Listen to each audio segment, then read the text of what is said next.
দেখেছি চট্টগ্রামের মতো প্রথম কিন্তু পটিয়াতে আন্দোলন হয়েছিল, প্রথম প্রতিরোধটা কিন্তু পটিয়া থেকে হয়েছিল।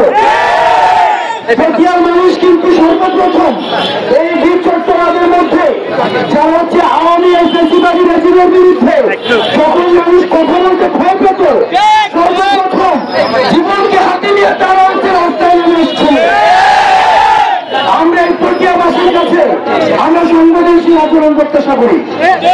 আমরা পটিয়াবাসী আপনারা যেমন সংগ্রামে লড়াইয়ে সবার আগে আসে, একইভাবে আপনাদের কাছে আমাদের প্রত্যাশা থাকবে সামনে আপনাদের অনেক বেশি দায়িত্ব রয়েছে, অনেক বেশি দায়িত্ব রয়েছে সামনে। সামনে কিন্তু সংকট, আপনারা কি ভাবছেন যে সংকট সমাধান হয়ে গিয়েছে? সামনে আরো সংকট রয়েছে। আপনারা জানেন প্রতিনিয়ত দেশে বিদেশি ষড়যন্ত্র চারিদিকে অব্যাহত রয়েছে, প্রতিনিয়ত আমাদের মধ্যে বিভাজন ঘটানোর চেষ্টা করা হয়, প্রতিনিয়ত আমাদের মধ্যে আমরা ফ্যাসিবাদের সময় যারা কাঁধে কাঁধে লড়াই, কাঁধে কাঁধ মিলিয়ে আমরা লড়াই করেছি, এখন দেখা যাচ্ছে আমাদের মধ্যে বিভাজন তৈরি হচ্ছে।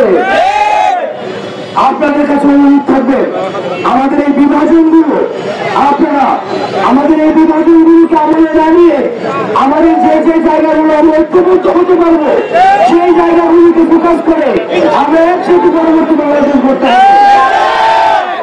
প্রিয় পটিয়াবাসী, আপনারা জানেন আজকে আমাদের এই প্রোগ্রামে কেন্দ্র থেকে উপস্থিত হয়েছেন ডক্টর